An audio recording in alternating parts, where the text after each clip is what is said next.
ಆದರೂ ಬೇರೆ ಬೇರೆ ಕಾರಣದಿಂದ ಪಾಪ BJPಯವರು ಜನತಾದಳದವರು ಒಬ್ಬೊಬ್ಬರಾಗಿ ಹೋರಾಟ ಮಾಡೋಕ್ಕಾಗಲ್ಲ ಅಂತ ಇಬ್ಬರೂ ಸೇರ್ಕೊಂಡು ಪಾರ್ಲಿಮೆಂಟ್ ಚುನಾವಣೆಯಲ್ಲಿ ಹೋರಾಟಕ್ಕೆ ಇಳಿದ್ರು. ನಾವು 1ರಿಂದ 9ಕ್ಕೆ ಹೋದೋ, ಅವ್ರು 27ರಿಂದ 19ಕ್ಕೆ ಬಂದರು. ಅಷ್ಟೇ ಅವ್ರ ಸಾಧನೆ. ಪ್ರಾರಂಭದಲ್ಲಿ ನಾವು ಸರ್ಕಾರ ಮಾಡಿದಾಗ ಅವ್ರು ಕಿರ್ಚಾಡದ್ದು ಮಾತನಾಡದ್ದು ನೀವು ನೋಡಿದ್ರೋ ಇಲ್ವೋ ಗೊತ್ತಿಲ್ಲ. ಏನು 5 ಗ್ಯಾರಂಟಿನಲ್ಲಿ ಇವರೆಲ್ಲ ಪಳ್ಳಾಗ್ಬಿಡ್ತಾರೆ, ಮಾಡೋಕ್ಕಾಗಲ್ಲ, ನಿಭಾಯಿಸೋಕ್ಕಾಗಲ್ಲ, ಅಲ್ಲೇ ಆರ್ಥಿಕ ಆಗಿ ಇಲಾಖೆ ಇದು ಸರ್ಕಾರ ಸಮಸ್ಯೆಲಿದೆ, ನಾವು ಕೋಟ್ಯಾಂತರ ರೂಪಾಯಿ ಲಕ್ಷಾಂತರ ಕೋಟಿಯನ್ನು ಮನಸ್ಸಿಗೆ ಬಂದಂಗೆ ಅಪ್ರೂವ್ ಮಾಡಿ ಹೋಗಿದ್ದೀವಿ, ಯಾವ ರೀತಿ ಇವರು ಇವೆಲ್ಲ ಗ್ಯಾರಂಟಿ ಕೊಡ್ತಾರೆ ನಿಯಂತ್ರಿಸ್ತಾರೆ ಅನ್ನೋದ್ರಿಂದ BJPಯವರು ಏನು ಅವರು ತಮಟೆ ತಗೊಂಡು ವಿಧಾನಸೌಧ ಮುಂದೆ TV ಅವ್ರ ಮುಂದೆ ಕುಮಾರಸ್ವಾಮಿಯವರು, ಯಡಿಯೂರಪ್ಪನ ಮಗ ಬೊಮ್ಮಾಯಿಯವರು ಎಲ್ಲ ಓಡಾಡಿದ್ರು.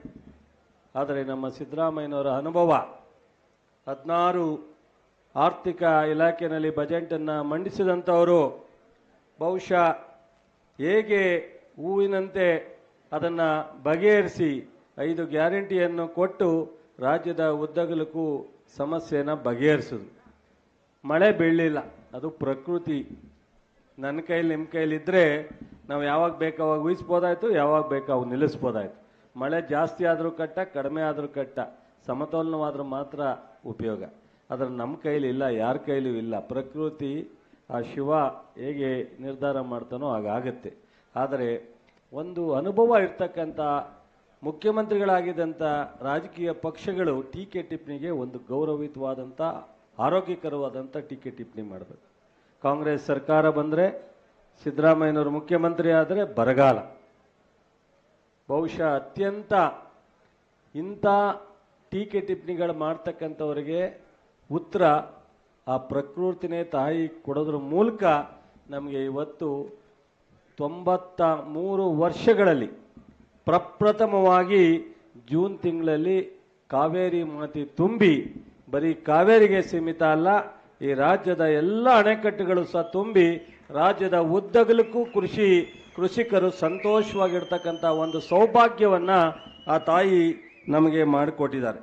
ಇದಕ್ಕಿಂತ ನಾವು ಯಾವ ರೀತಿ ನಾವು ನಿಮಗೆ ಉತ್ತರ ಹೇಳಬೇಕೋ ನಮಗೆ ಗೊತ್ತಿಲ್ಲ, ಅದರ ಅವಶ್ಯಕತೆಯೂ ಇಲ್ಲ. 1911ರಲ್ಲಿ ಈ ಅಣೆಕಟ್ಟೆ ಪ್ರಾರಂಭ ಆದದ್ದು.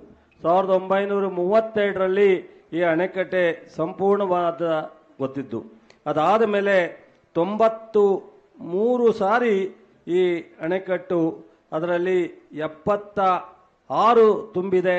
17 ವರ್ಷ ಮಾತ್ರ ನಮಗೆ ನೀರು ತುಂಬದೇ ಇರತಕ್ಕಂಥದ್ದು. 1979ರಲ್ಲಿ ದೇವರಾಜರಸರು ಮೊದಲನೇ ಬಾರಿಗೆ ಈ ಬಾಗಿನ ಅರ್ಪಿಸ್ತಕ್ಕಂಥ ಕಾರ್ಯಕ್ರಮವನ್ನು ಪ್ರಾರಂಭ ಮಾಡ್ತಾರೆ. ಅದಾದ ಮೇಲೆ ಬಹುಶಃ ಇದು ನಡ್ಕೊಂಬಂದಿದೆ. ಜೂನ್ನಲ್ಲಿ ಪ್ರಪ್ರಥಮವಾಗಿ ಮಾಡಿರ್ತಕ್ಕಂಥ ಸೌಭಾಗ್ಯ ಇವತ್ತು ಮುಖ್ಯಮಂತ್ರಿಗಳಿಗೆ, ಉಪಮುಖ್ಯಮಂತ್ರಿಗಳಿಗೆ, ವೇದಿಕೆಯಲ್ಲಿ ಇರ್ತಕ್ಕಂಥ ನಮ್ಮೆಲ್ಲರಿಗೂ ಸಿಕ್ಕಿದೆ. ಆ ತಾಯಿಗೆ ಎಷ್ಟು ನಾವು ಸಾಷ್ಟಾಂಗ ಅಭಿನಂದನೆಯನ್ನು ನಮಸ್ಕಾರವನ್ನು ಹೇಳಿದ್ರು ಸಹ ತೀರ್ದು. ಇವತ್ತು ದೇವರಾಜ ಅರಸನ ನಂತರ ಮಾನ್ಯ ಮುಖ್ಯಮಂತ್ರಿಯವರು 4ನೇ ಬಾರಿಗೆ ಈ ಬಾಗಿನ ಸಮರ್ಪಣೆ ಮಾಡ್ತಕ್ಕಂಥ ಒಂದು ಕೆಲಸವನ್ನು ಇವತ್ತು ಆ ದೇವರು ಮಾನ್ಯ ಮುಖ್ಯಮಂತ್ರಿಗಳಿಗೆ ಕಲ್ಪಿಸ್ಕೊಟ್ಟಿರ್ತಕ್ಕಂಥದ್ದು. ಇದಕ್ಕಿಂತ ನಾವು ಹೆಚ್ಚು ಹೇಳಲಿಕ್ಕೆ ಹೋಗಲ್ಲ. ಇವತ್ತು ರಾಜ್ಯದಲ್ಲಿ ಕೃಷಿ ನಿಮ್ಮೆಲ್ಲರಿಗೂ ಗೊತ್ತಿದೆ. ಮೊನ್ನೆ ಮಾವಿನ ಸಮಸ್ಯೆ ಆಗಿ ಕೋಲಾರ, ರಾಮನಗರ, ಚಿಕ್ಕಬಳ್ಳಾಪುರ ಈ ಭಾಗದಲ್ಲಿ ಮಾನ್ಯ ಮುಖ್ಯಮಂತ್ರಿಗಳು ಬಹುಶಃ ಕೇಂದ್ರ ಸರ್ಕಾರ ಕೊಡದೇ ಇದ್ರೂ ನಾವು ಕೊಡಬೇಕಾಗತ್ತೆ ಅಂತೇಳಿ ಮುಖ್ಯ ಕಾರ್ಯದರ್ಶಿಯವರೆಗೂ ನನಗೂ ಒಂದು ಮಾತನ್ನು ಹೇಳು, ನೀವು ಪ್ರಯತ್ನ ಮಾಡಿ, ಆಗದೇ ಇದ್ದರೆ ಏನಾರು ಕೊಡೋಣ ಅಂತ. ಆ ಸಂದರ್ಭದಲ್ಲಿ ಆ ಜಿಲ್ಲೆಯ 4-5 ಸಚಿವರು, ಉಪಮುಖ್ಯಮಂತ್ರಿಗಳು ಸಹ ಭಾಳ ರೈತರ ಸಮಸ್ಯೆಗೆ ಸ್ಪಂದಿಸಲೇಬೇಕು ಅಂತ.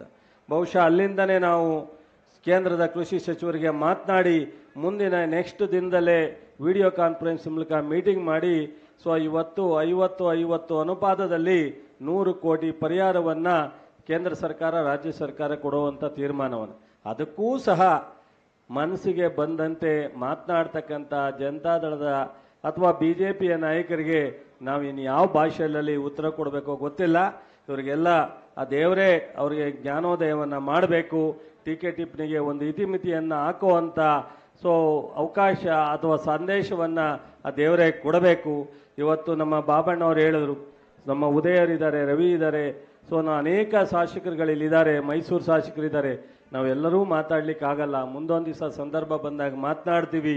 ಇವತ್ತು ರಾಜ್ಯದ ಉದ್ಯೋಗಕ್ಕೂ ಪ್ರತಿ MLAಗೂ ಸಹ 50 ಕೋಟಿ ಅನುದಾನವನ್ನು ಕೊಡೋದಿರ್ಬೋದು, ಕ್ಷೇತ್ರದ ಇಲಾಖೆಯ ಅಭಿವೃದ್ಧಿ ವಿಚಾರವಿರ್ಬೋದು, ಗ್ಯಾರಂಟಿಗಳಿರ್ಬೋದು, ಗ್ಯಾರಂಟಿ ಇಲ್ಲದೆ ಸಾಲ ಮನ್ನಾ, ಬಡ್ಡಿ ಇಲ್ಲದೆ ಇರತಕ್ಕಂಥ ಸಾಲ ಇರ್ಬೋದು, ಅನೇಕ ಕಾರ್ಯಕ್ರಮಗಳನ್ನ ಇವತ್ತು ನಮ್ಮ ಮುಖ್ಯಮಂತ್ರಿಗಳು ಹಣಕಾಸಿನ ಸಮತೋಲನವಾಗಿ ಮಾಡಿಕೊಂಡು ಇವತ್ತು ಕೊಟ್ಟಿರ್ತಕ್ಕಂಥದ್ದು.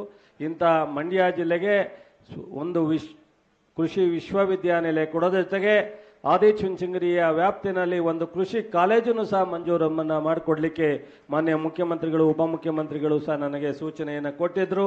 ಈ ರಾಜ್ಯದಲ್ಲಿ ಪ್ರಪ್ರಥಮವಾಗಿ ಕೃಷಿ ಕಾಲೇಜನ್ನು ಕೊಟ್ಟಿದ್ದು ಆದಿಚುಂಚನಗಿರಿಗೆ ಅನ್ನೋದನ್ನು ಸಹ ಈ ಸಂದರ್ಭದಲ್ಲಿ ನಾನು ಹೇಳ್ತಾ, ಇವತ್ತು ಶುಗರ್ ಫ್ಯಾಕ್ಟ್ರಿ ಇರ್ಬೋದು, ಇನ್ನಿತರೆ ಅನೇಕ ಅಭಿವೃದ್ಧಿ ಕೆಲಸ ಇರ್ಬೋದು, ನೀರಾವರಿಯ ಇವತ್ತು ಸಂಪೂರ್ಣವಾದಂಥ ಆಧುನೀಕರಣಕ್ಕೆ ಕೈ ಎತ್ತಿರ್ತಕ್ಕಂಥದ್ದು ಇರ್ಬೋದು, ಇವೆಲ್ಲವನ್ನು ಮಾಡ್ತಿದ್ದಾರೆ. ಈ ಒಂದು ಭಾಗ್ಯದ ಅವಕಾಶವನ್ನು ಕೊಟ್ಟಂಥ ದೇವರಿಗೆ ತಮ್ಮೆಲ್ಲರಿಗೂ ನಮಸ್ಕರಿಸಿ, ಇದೇ ರೀತಿ ಮುಂದಿನ ದಿನಗಳಲ್ಲೂ ಜೂನು ಜುಲೈನಲ್ಲೇ ತುಂಬಿ ಸದಾ ಕಾವೇರಿ ಈ ನಾಡಿಗೆ ಒಂದು ಕುಡಿಯೋ ನೀರಿಗೆ, ವ್ಯವಸಾಯಕ್ಕೆ ಸದಾ ನಮ್ಮ ಜೊತೆ ಹರಿಲಿ ಅಂತೇಳಿ, ತಮಿಳುನಾಡಿಗೂ ಇವತ್ತು 9 TMC ಬರೋ ಬದಲು 30 TMC ಇದೊಂದೇ ತಿಂಗಳಲ್ಲಿ ಹೋಗಿದೆ.